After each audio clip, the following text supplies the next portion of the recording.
So Neil, when you do your hiring, what do you look for in a good employee and how do you interview that person?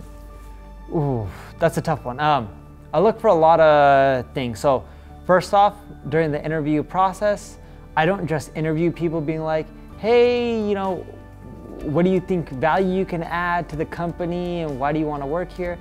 I first look at their previous employment. What did you do there? What were the results? Why are you leaving?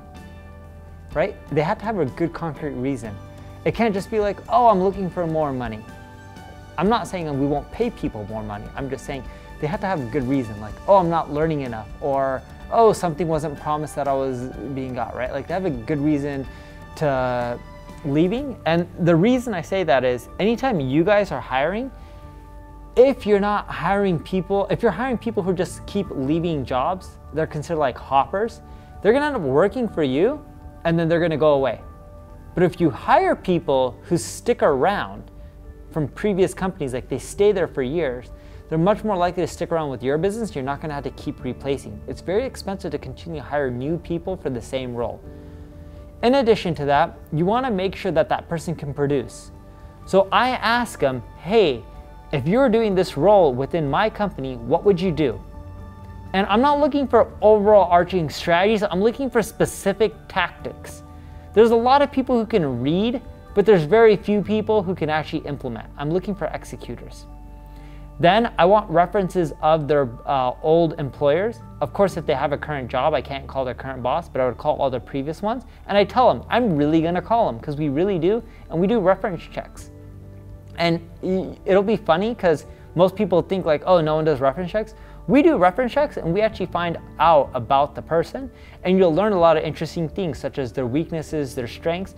You don't go ask a former employer, hey, what do you think about this person? Should I hire him? Most times they lie or they won't tell you the truth. We try to find out what are their strengths, what are their weaknesses, what do you see them as their ideal role within an organization? Things that are more actionable so that way we know where they fit in. And then we also have other people on the team ideally interview them for a cultural fit, because if someone's not a cultural fit, even if they're amazing talent, they're willing to take the pay that you're offering, you think they'll do well, but if they're not a cultural fit, they're gonna ruin the company atmosphere and they're not gonna last long. That is one of the most important things that people take for granted.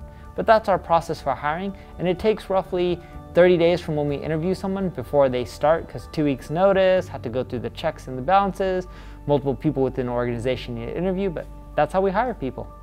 And if you don't do that, you'll have a lot of churn. So make sure you're thorough, hire slow, fire fast.